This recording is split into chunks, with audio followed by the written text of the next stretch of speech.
Assalamualaikum warahmatullahi wabarakatuh. Perkenalkan, nama saya Rizal Asyad Nugroho. Saya mahasiswa PJJ Informatika Universitas Cyber Asia. Pada kesempatan ini saya akan mempresentasikan eh, ujian akhir semester ya atau UAS untuk mata kuliah statistika dan probabilitas. Untuk soal pertama adalah tentang distribusi normal. Pengertian distribusi normal adalah salah satu jenis distribusi probabilitas yang paling umum digunakan dalam statistika. Distribusi ini memiliki bentuk yang simetris dan berbentuk lonceng. Dalam distribusi normal, sebagian besar data terdistribusi di sekitar nilai tengah atau mean, dengan sedikit data yang tersebar di bagian ekstrim kiri dan kanan. Distribusi normal sepenuhnya ditentukan oleh dua parameter, yaitu mean dan standar deviasi yang menggambarkan pusat dan penyebaran data. Jadi pusatnya ada di mean dan penyebaran datanya adalah standar deviasi. Distribusi normal sangat penting dalam statistika karena banyak metode inferensial yang bergantung pada asumsi bahwa data terdistribusi secara normal, seperti uji hipotesis parametrik dan taksiran interval. Sifat-sifat dari distribusi normal antara lain adalah satu, simetri. Kurva distribusi normal adalah simetris terhadap nilai mean. Artinya nilai mean, median, dan modus dari distribusi normal akan bertepatan. Yang kedua, bentuknya lonceng atau Gaussian ya. Distribusi normal memiliki puncak yang tinggi dan cenderung menurun secara simetris ke arah kedua ekor distribusi. Yang ketiga adalah 4% aturan. Dalam distribusi normal, sekitar 68% data terletak dalam satu standar deviasi dari mean. Sekitar 95% data terletak dalam dua standar deviasi dari mean.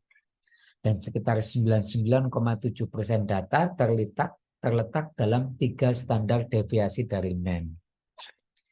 Kemudian sifat yang keempat adalah transformasi linear. Jika suatu variabel memiliki distribusi normal, maka transformasi linear variabel tersebut juga akan memiliki distribusi normal.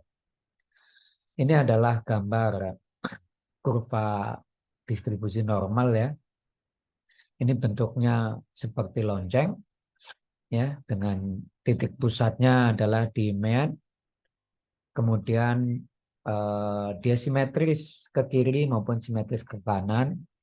Jadi simetris ke arah dua distribusinya ya. Itu. Kemudian datanya itu 68,27% itu datanya terletak di satu standar deviasi dari mean ya. Itu atau mean standar deviasi dan sampai mean plus standar deviasi ya. Kemudian datanya itu 95,45% itu terletak di dua standar deviasi dari mean ya. Mulai dari mean min 2 standar deviasi sampai mean plus 2 standar deviasi. Kemudian datanya 99,73% terletak di 3 standar deviasi dari mean. Mungkin itu untuk penjelasan tentang distribusi normal. Selanjutnya untuk soal kedua adalah taksiran interval. Taksiran interval adalah metode statistika yang digunakan untuk memperkirakan atau mengestimasi rentang nilai yang mungkin dari suatu parameter populasi berdasarkan data yang diambil dari sampel yang terbatas. Taksiran interval sering digunakan ketika kita ingin memperkirakan nilai parameter populasi yang tidak dapat diamati secara langsung. Misalnya ya, kita ingin mengetahui rata-rata tinggi badan seluruh mahasiswa di sebuah universitas. Kita tidak dapat mengukur tinggi badan semua mahasiswa karena keterbatasan waktu dan sumber daya. Sebagai gantinya, kita dapat mengambil sampel acak dari populasi mahasiswa dan mengukur tinggi badan mereka. Dengan menggunakan taksiran interval, kita dapat memperkirakan rentang nilai yang mungkin mengandung rata-rata tinggi badan populasi dengan tingkat kepercayaan tertentu. Sebagai contoh, setelah mengambil sampel dan mengukur tinggi badan mahasiswa, kita dapat menggunakan metode statistik untuk menghitung taksiran interval. Misalnya, dengan tingkat kepercayaan 95%, kita dapat menghasilkan taksiran interval yang berarti bahwa kita memiliki 95% kepercayaan bahwa rentang nilai tersebut mengandung rata-rata tinggi badan populasi. Artinya, jika kita melakukan eksperimen serupa berulang kali, sekitar 95% dari taksiran interval yang dihasilkan akan berhasil menangkap rata-rata tinggi badan populasi. Nah, dalam taksiran interval kita mengenal istilah batas bawah, batas atas dan batas bawah. Nah, ini dicontohkan X1 ya adalah batas bawah dari taksiran, kemudian X2 adalah batas atas dari taksiran. Mungkin itu untuk penjelasan taksiran interval. Untuk selanjutnya kita akan masuk ke soal ketiga yaitu tentang hipotesis. Hipotesis adalah suatu pernyataan atau asumsi yang diajukan untuk diuji kebenarannya dalam statistika. Hipotesis statistik umumnya terdiri dari dua pernyataan yang saling berlawanan, yaitu hipotesis nol atau null hipotesis dan hipotesis alternatif atau alternative hipotesis. Hipotesis nol atau H0 adalah pernyataan yang diasumsikan benar secara default.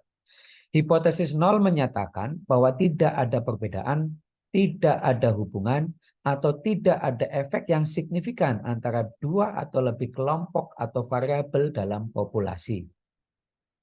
Hipotesis nol seringkali merupakan asumsi awal yang diuji untuk melihat apakah ada cukup bukti yang mendukung untuk menolak asumsi tersebut.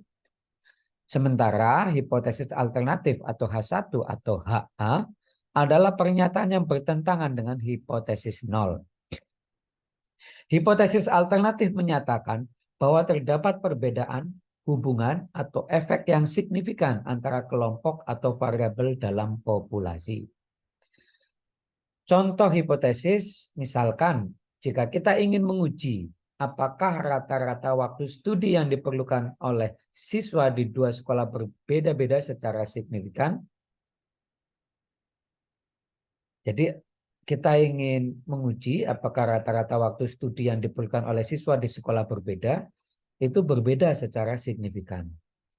Kita dapat merumuskan hipotesis nol sebagai tidak ada perbedaan dalam rata-rata waktu studi antara siswa di dua sekolah tersebut. Dan hipotesis alternatifnya adalah ada perbedaan dalam rata-rata waktu studi antara siswa di dua sekolah tersebut. Selanjutnya, kita dapat mengumpulkan data dari kedua sekolah dan menggunakan metode statistik seperti uji hipotesis t-test untuk menguji hipotesis tersebut berdasarkan data sampel. Hasil uji hipotesis akan memberikan informasi tentang apakah ada cukup bukti statistik yang mendukung untuk menolak hipotesis nol dan menerima hipotesis alternatif atau sebaliknya. Mungkin itu penjelasan saya untuk ujian akhir semester mata kuliah statistika dan probabilitas. Wassalamualaikum warahmatullahi wabarakatuh.